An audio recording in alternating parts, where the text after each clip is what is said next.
장마가 시작됐죠. 장마 전선이 북상하면서 서울 등 수도권에 호우특보가 내려졌습니다. 오늘과 내일 전국에 최고 150mm의 호우가 예보됐는데 취재 기자와 함께 올여름 장마 전망 알아보겠습니다. 문화생활과학부 정혜윤 기자 나와 있습니다. 어서 오세요. 어서 오십시오. 네, 안녕하세요. 예, 앞서 사무실 창밖을 보니까 비가 많이 오던데요? 네, 맞습니다. 지금 호우특보 구역도 지금 서울을 비롯한 수도권 지역으로 내려져 있습니다. 예. 네, 특히 인천 강화와 이제 경기도 파주 지역의 경우는 시간당 50mm 안팎의 물폭탄이 쏟아지면서 오후부터 이 지역에는 호우 경보가 내려졌고요. 네네. 이 밖에 충청도와 호남 지역에는 이미 호우 예비 특보까지 내려져 있는 상황입니다. 네. 지금 위성 영상이 나오고 있는데요. 보시면은 우리나라 이 서쪽 지역을 중심으로 길게 비구름이 형성되어 있는 걸 보실 수가 있습니다. 이 비구름 뒤로 이 장마 전선이 형성되어 있습니다. 장마 비구름인데요. 이어서 이 레이더 상황을 좀 보시면 현재 이 북서쪽에서부터 강하게 발달한 비구름이 현재 내륙으로 남하하고 있는 것을 보실 수가 있습니다. 특히 이 붉은색으로 지금 표시되어 있는 비구름이 수도권과 이 충청 지역에 지금 강하게 영향을 주고 있는 상황인데 이 비구름이 지금 수도권 지역에 시간당 30에서 50mm 안팎의 폭우를 쏟아붓고 있는 겁니다. 오른쪽으로 보시면 이 낙뢰를 동반하고 있는 이 비구름이 이 왼쪽에 레이더상에서 나타나는 이 비구름입니다.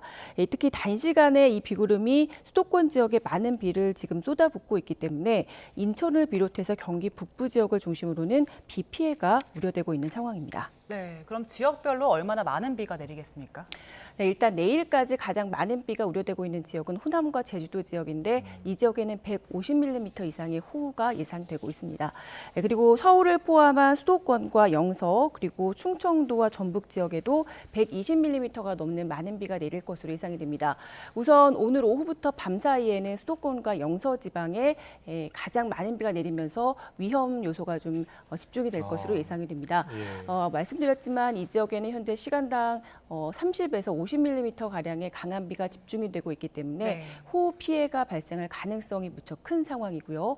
그리고 오늘 밤부터 내일 아침 사이에는 충청도와 남부 지방이 호우 피해 가능성이 있는 지역입니다. 네. 그리고 제주도 같은 경우는 내일 새벽부터 낮 사이가 피해가 좀 우려될 것으로 예상이 됩니다. 비가 지속해서 내리는 것이 아니라 한 번 내릴 때 좀 강하게 쏟아질 것으로 보이기 때문에 이 비가 좀 피해를 발생할 가능성이 큰 상황이고요. 보통 비가 내릴 때 시간당 30mm 이상의 비가 내리면 그 지역에 피해가 발생할 가능성이 큰데 이미 강화와 파주 등 호우 경보 지역의 경우는 지금 2~3시간 사이에 누적 강수가 지금 100mm를 넘는 곳도 있기 때문에 피해가 발생할 가능성이 있습니다. 네, 피해 대비를 해야 될 것 같습니다. 150mm 이상의 호우가 쏟아질 것이라는 전망도 나와 있으니까요. 네, 맞습니다. 산사태 같은 경우도 조심을 해야 될 것 같은데요. 네, 맞습니다. 산사태 같은 경우는 이미 가뭄이 또 이어졌고, 네, 그리고 산불이 발생한 지역이 많기 때문에 미리 대비가 좀 필요할 것 같습니다. 예, 예. 네, 그리고 지금 앞서 말씀드렸지만 비가 갑자기 또 많은 지역에 내리고 있기 때문에 하천이나 계곡 주변에서 또 야영을 하시는 거는 금지가 돼야 할 것 같고요. 예. 그리고 이 주변에서 산책을 하시는 것도 안 되겠습니다. 네. 그리고 고립에 대한 주의도 좀 필요할 것 같고요. 그리고 주택의 하수구 그리고 집 주변 배수구도 좀 점검을 해주셔야 됩니다. 갑자기 비가 많이 내릴 경우에는 물이 역류를 하면서 그렇죠. 네네 이 배수구가 이제 또 피해가 발생할 가능성이 있기 때문에 주의가 필요합니다. 그리고 저지대 상습 침수 구역에 계신 분들은 이 대피할 장소도 미리 알아두시는 게 좋겠고요. 그리고 앞서 말씀드렸지만 산불이나 가뭄 지역에서는 산사태 대비도 필요하겠습니다. 네, 그리고 장마 중간중간에 폭염도 이어지기 때문에 식중독 위험도 있다고요? 네, 맞습니다. 이제 장마가 시작되면서 지금 무더운 날씨가 이어졌잖아요. 그리고 기온이 또 높은 상태이기 때문에 식중독 역시 비상인 상황입니다. 기상청에서 발표하고 있는 지금 식중독 지수를 좀 보시면 오늘과 내일 전국 대부분 이 붉은색으로 지금 나타나고 있는데 지금 단계가 위험 단계입니다. 네, 음식물 조리 시 바로 섭취해야 되는 수준이고 그리고 설사나 복통 증세가 나타나면 의료기관에 바로 방문을 하셔야 되고요. 그리고 식중독 의심 증상이 있을 경우에는 식품 조리 참여도 즉시 중단을 해야 합니다. 알겠습니다. 그리고 장마철에는 도로가 미끄럽잖아요. 자동차 사고가 많이 일어납니다. 어떻게 조심해야 되겠습니까? 네, 일단 장마철에는 도로가 미끄럽기 때문에 이 제동 거리도 평소보다는 50% 이상 늘어나게 됩니다.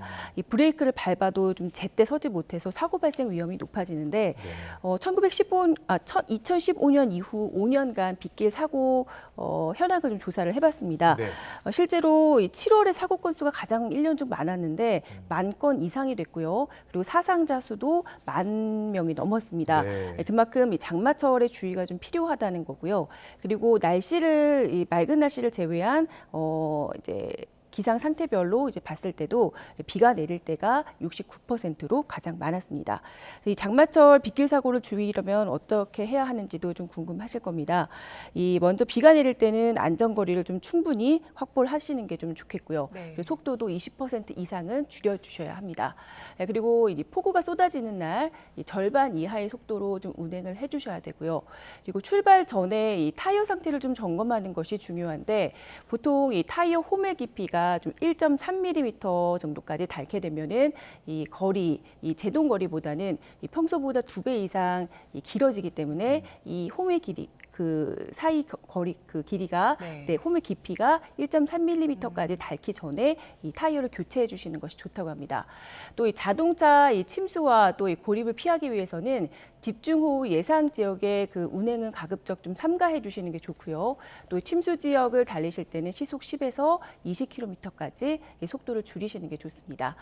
만약 이 범퍼 이상의 높이로 물이 좀 차올라 온다면 즉시 이 속도를 줄이시고 그리고 운행을 중지하시고 시동을 끄신 다음에 차키를 안에 넣어 두신 다음에 대피를 하시는 게 좋습니다. 네, 빗길 운전할 때 챙겨야 될 게 꽤 많이 있네요. 네, 맞습니다. 자, 이번 장마 내내 비가 이렇게 많이 내리겠습니까? 네, 일단 비가 계속 내리지는 않을 것으로 예상이 됩니다. 이번 비는 내일 새벽에 중부지방부터 조금씩 그치기 시작할 것으로 예상이 되는데 내일 오후부터는 장마전선이 조금씩 제주도 부근으로 남하할 것으로 예상되기 때문인데요. 주말에는 이 때문에 내륙은 다시 좀 무더위가 이어지겠고 제주도 부근에만 장맛비가 이어지겠습니다.